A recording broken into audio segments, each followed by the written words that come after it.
all get started?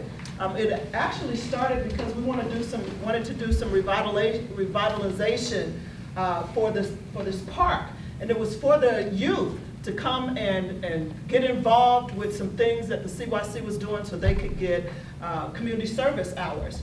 And we came in, and the community was so generous and so gracious as to give us paint and all kinds of things. And so we came in and we painted the walls. And then they pressure washed the outside.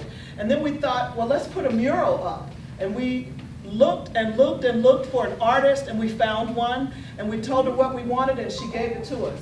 But listen, this happened because so many people were involved, and so many people were so gracious with their time, with their money, because it's not cheap, right? And so we just really appreciate it. I want to make sure that we give Tim Balduck and the city of Crestview a round of applause. They allowed us to come down here and just kind of do what we wanted to do, and I hope that it's pleasing. We also want to give a round of applause to the Carver Hill community. Yeah. Because without your support, we would not even have this and the things that you have done. I'm not from here, so to me, I love history. So for you to have done what you have done, from the time that we started with the Rosenwald School to where we're going to continue to go in the future, we would not even have this history. So thank you, thank you, thank you so much. And then I want to acknowledge the director of the CHCC. Where is she? Where? She's on the... Oh, there she is right there. Dr. Patrice Williams-Shuford and her support in making this happen, so please give her a hand. And then we've asked people to come in and just talk about what this really means, and I thank you so much to First Lady Thomasita Hayes, who was a graduate of the Carver Hill School. No? Where'd Tell me. Oh, she went there. So, hey, you still know about it, right? She's going to come and talk to us about what it means to have this mural and what it meant to be a part of the school, the Carver Hill School. So thank you so much for coming. Give her a hand. And also our Councilman Shannon Hayes, he is going to be talking to us about what it means for him you were a graduate of Carver Hill School, right, as part of the community. And now he's a councilman that works in the city that created all of this. So thank you so much, and we are going to turn it over to First Lady Thomasita Hayes. Thank you so much. Thank you, thank you. So, for those of you who do not know, I am a big water baby. So when I came in, and I wanted to see it first, and I looked, I couldn't do nothing but little tears just dropped down my eyes. This is so beautiful. It just took me back to times at Carver Hill. And I had a little history, but I see that you have the history as well. So I won't take time to read the history, but I do want you to know that the Reverend Edward Hill has some relatives here. So if you are a relative of the Reverend Edward Hill, can you wave your hand or stand?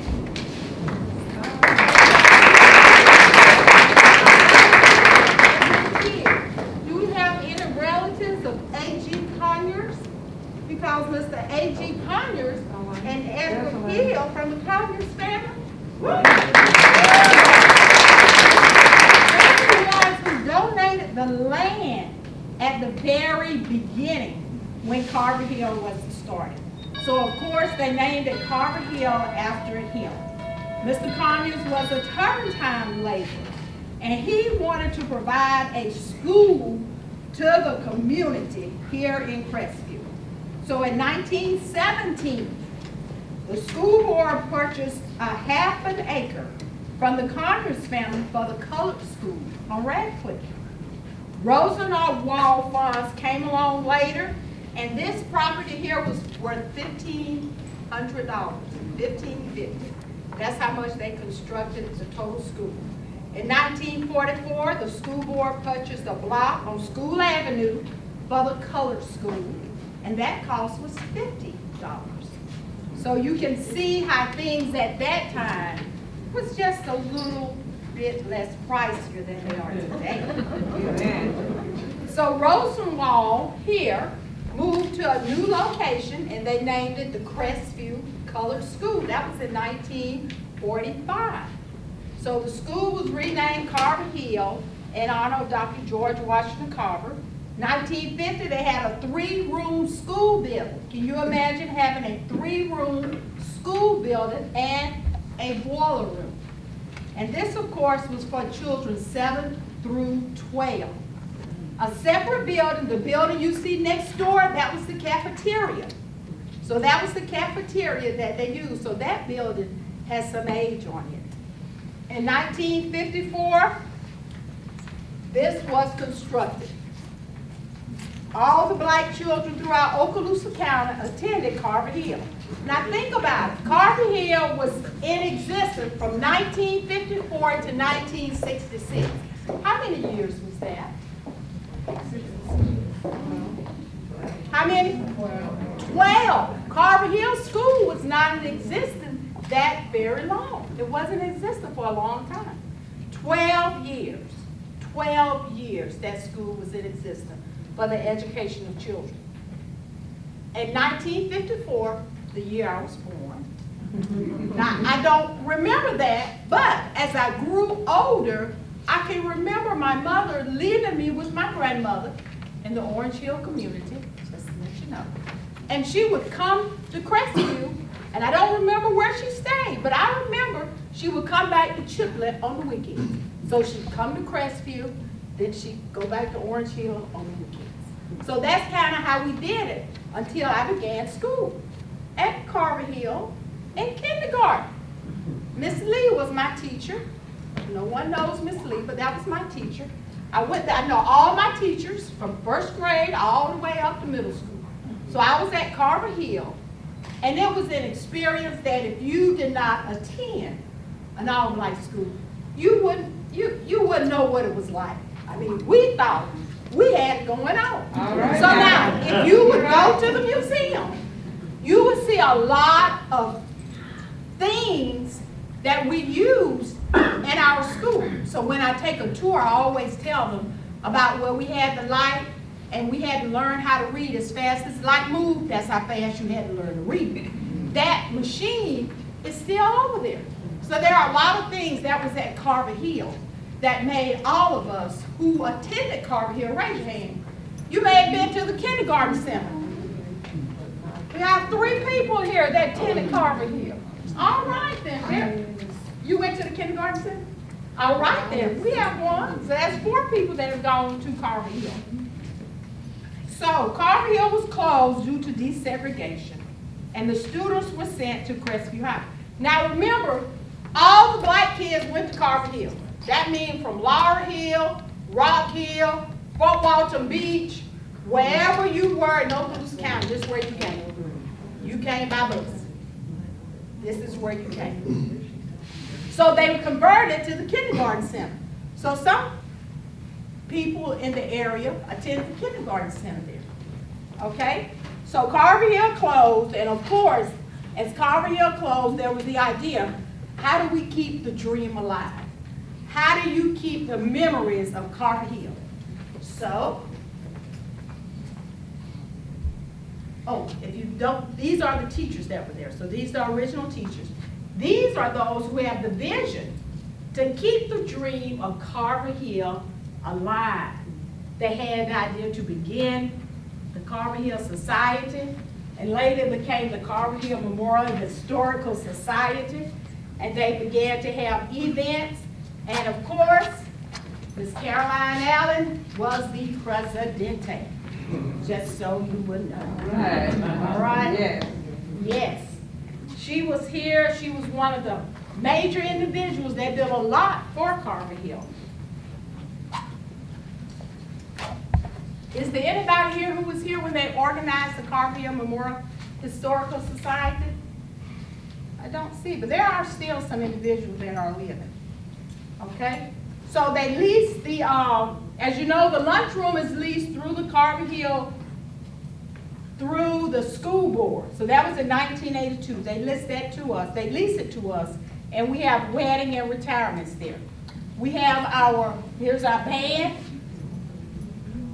Nobody here played the band, but the band was very important. I played the band. Did you play in the band? I'm sorry. Okay, Shannon played in the band. What did you play, Shannon?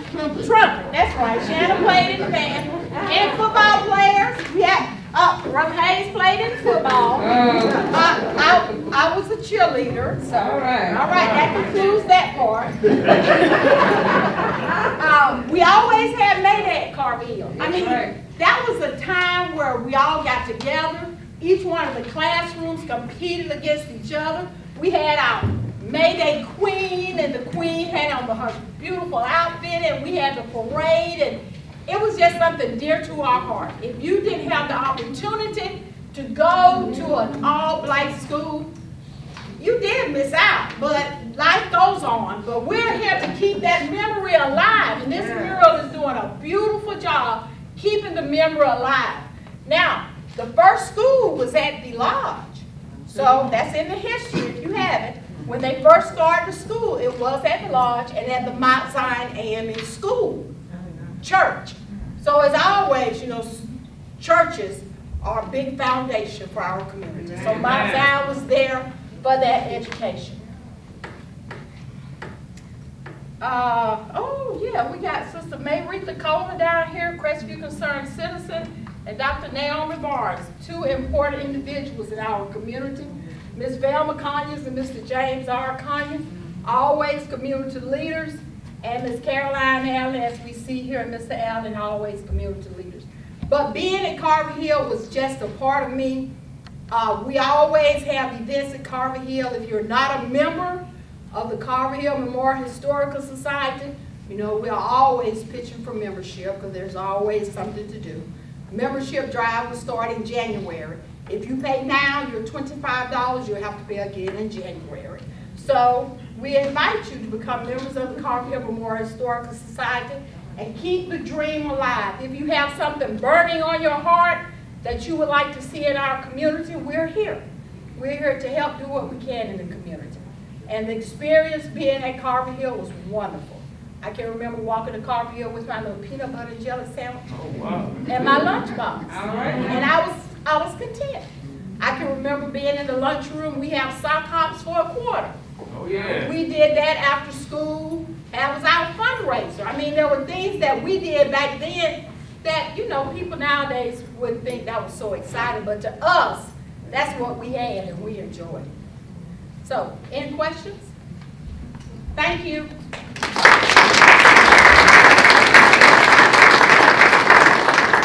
Thank you so much for that. Excuse me.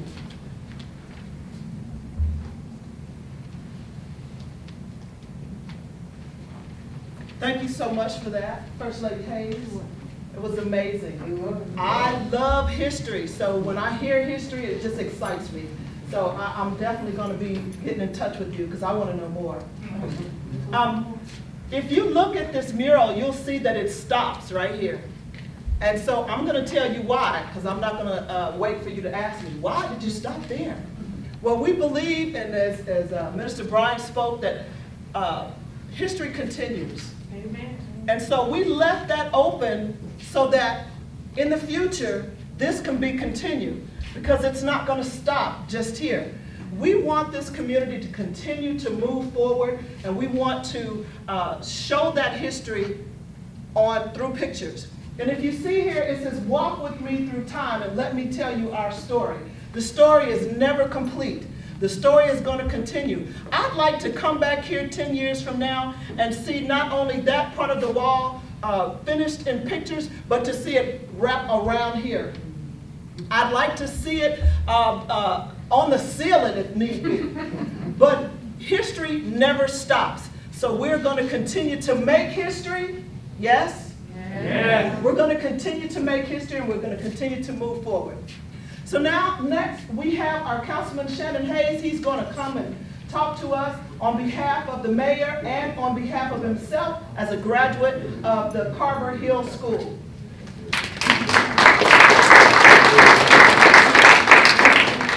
Thank you. First of all, I'd like to welcome each and every one of you here. For the ones who have never been down to the center here, you know where it is now, so you can always come down.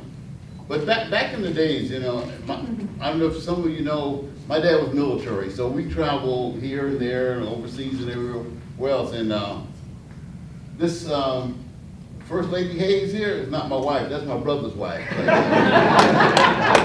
It's very I'm glad you explained that. So y'all know we're still all related. I'm gonna tell you a little story. Hopefully it won't be too long. Back in the days, most of the schools I went to were integrated schools because I was on military posts most of the time. And only time I went here, I think the first grade or part of second grade, my brother might remember, he's got a better memory than me.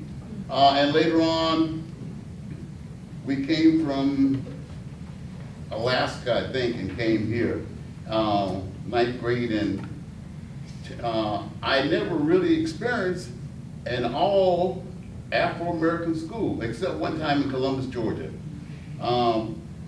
But when I came here, I had so many relatives, I had enough relatives in Crestview that we counted for probably half the population of Crestview back in that day. We were all related to one another. And the reason I say that is I remember everyone in the Afro-American community knew everybody. The teachers knew your parents. Oh, yeah. They would stop by the house, give you a call. Your kid didn't do the homework. Oh. And that was all you had to say back in our days. Now they call it corporal punishment for, anyway, a lot of parents would have been in jail if they go in the system they go now. But I say that to say we were together here. Now, we weren't a perfect community because we had some people here who didn't follow the rules and the laws. But everybody got along. Everybody looked out for your kid. They look out for your kid. If somebody in the neighborhood would get a switch, and before you get home, your parents would know, and they'd have a switch. Or some people, our parents, they used to make you go get your own. Oh, yeah. And that's another story. But the camaraderie that we had here in the community.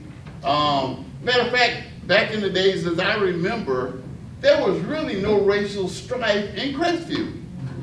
You didn't have any looting or riots or anything like that, because everybody respected each other in their places. There were different places now, but yeah, we stay on this side of the track. But what we see and what I appreciate is that the city is looking at everybody. We're not saying we're going to do this for this people on this side of the track or the people on this side of the track or the people down Highway 90 or whatever. With our city manager, which is fantastic, doing a great job. The city council is one of the best that I've worked with. We might not agree on 100%, but we can do it respectfully and peaceful. But we're looking out for the community. And I'm going to be their voice to make sure they look out for communities. Not just our community over here, but communities all over. And I was a part of this. I mean, matter of fact, I eventually became a music major. And my start was right there. So we're here for you. Crestview is here for you. There's going to be some other things that are going to be happening down here. Mr. Bullock, our city manager, is going to make sure that everybody's treated fairly and that we're going to continue to grow this area. As you know, we got the sprinkle little, what y'all call that, boy? Splash pad. Got the splash pad out there. To redid the basketball court, and there's some other things that will be coming here. But what we want you to do is work with us to make this an even better place. Crestview is a great place to live. And we appreciate the people who come here and contribute towards making this place better. So Madam, is that enough said? Y'all have a great day. Thank you so much for that. Listen, we are excited. If y'all don't know, if you cannot tell, I'm just really excited about this. This is something that we kind of envisioned, and we have an artist that just came in, took what we envisioned and just made it come alive. So we're going to ask Dr. Patrice to come and introduce our artist, and then she's going to tell you about her motivation. But before I do that, we talked about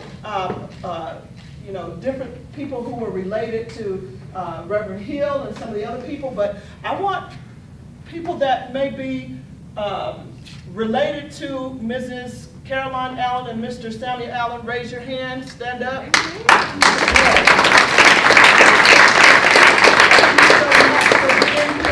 Thank you so much for being here. I really hope that what we've done here and what our artist has rendered here is pleasing to the community and to the families that are supported and represented here. So, Dr. Patrice.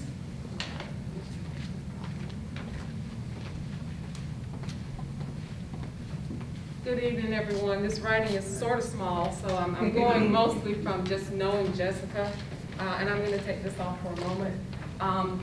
Jessica is a former composition student of mine, and when Dr. Brown and some of the other people who had envisioned this mural were thinking about someone to do this work, I encountered Jessica again. I had seen her from time to time since I had the opportunity to be her professor, but then I saw her at an Arts for Hearts event that the Women of Eminence Incorporated did in February of last year, I believe it was. And during that event, she was painting on the spot, and she ended up selling that painting at the end of it, and I was just watching her work, and I thought to myself, oh my goodness, she is an amazing artist. And so I contacted her, and we worked together with Dr. Brown and the graciousness of the city to commission her to do this mural. But I just want to read the first part of the bio for Jessica that's printed in your program. And if you want to read along with that, I'm not going to read all of it because you can read the rest of it for yourself. Mrs. Jessica Metzi is a local artist who loves to use her art to enrich her community and create beautiful, original works of art. Her aim is to create art that speaks to people, art that others will want to treasure because they had a hand in creating it. Her brand name is Just Imagine Arts, not because it is solely art from the imagination, but also the creative challenges that a customer can imagine along with her. She is an artist who loves a challenge, and she is willing to be open-minded when inspiration strikes. And I can truly say, because I was coming down from time to time, and I have pictures when she started here. And we had many conversations, me and Jessica and Dr. Brown, the three of us, about the flag, about representing the military, about many things. And I can truly say that Jessica wanted to represent what she felt the community had experienced. And I believe that she did a beautiful job in doing that. And so I would like to introduce Mrs. Jessica Metzi to talk about her work. But before I do that, please give her a round of applause. I think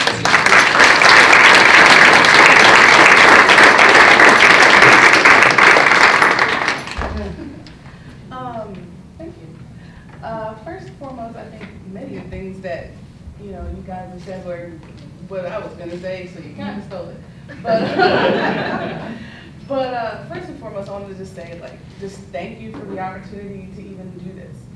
This means as much to me as it does to you, because the way you guys feel about it makes me feel, I did something that will be treasured, and that, I watch you come up and you tell your stories, and that's the entire idea. The idea is for you to tell your story. That's why it's our story. Because each and every one of you can look at it and be like, oh yeah, I went to that school and I was that guy.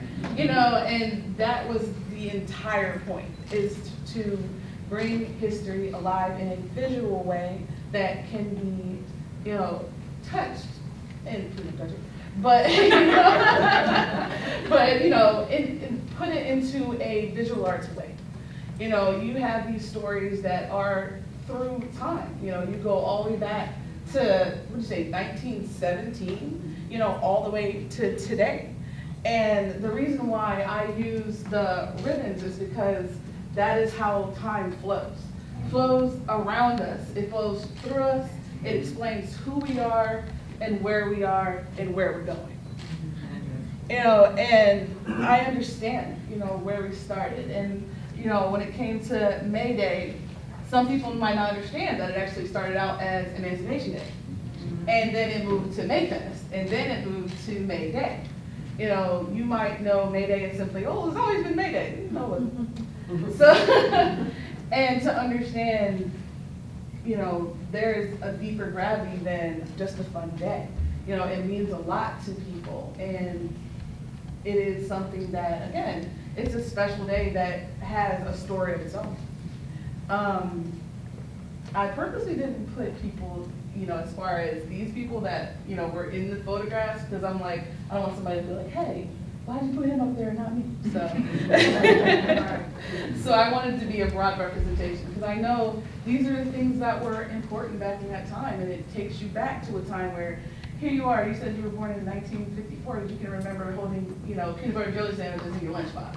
You know, that to me is amazing, like, wow, I made you remember something that was awesome to you. It's like, that means a lot to me.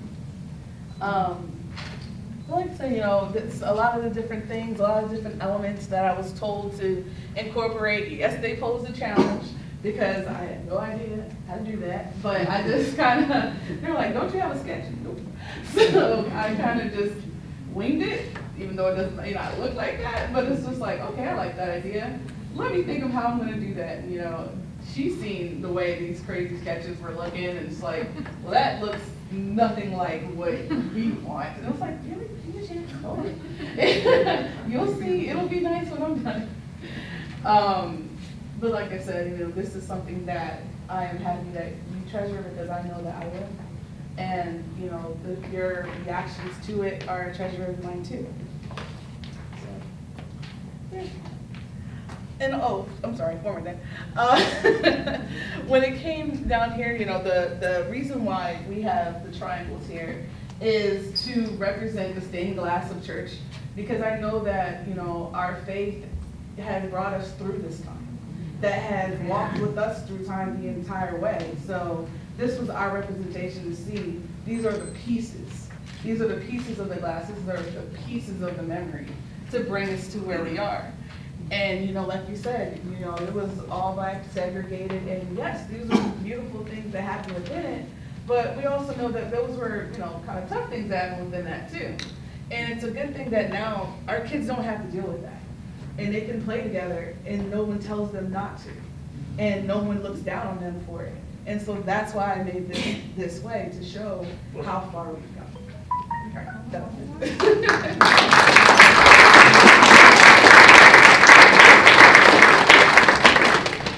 Thank you so much, that was beautiful.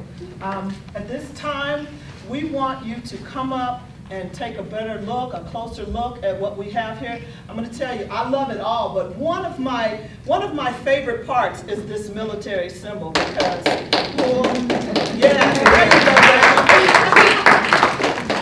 go, we know that, well, y'all probably know I'm military all day long, but it is so beautiful, and it represents all of the men and women who served in our military, and they do what they do to protect our country and our way of life. And so thank you for putting that in there, because I was adamant about it being in there.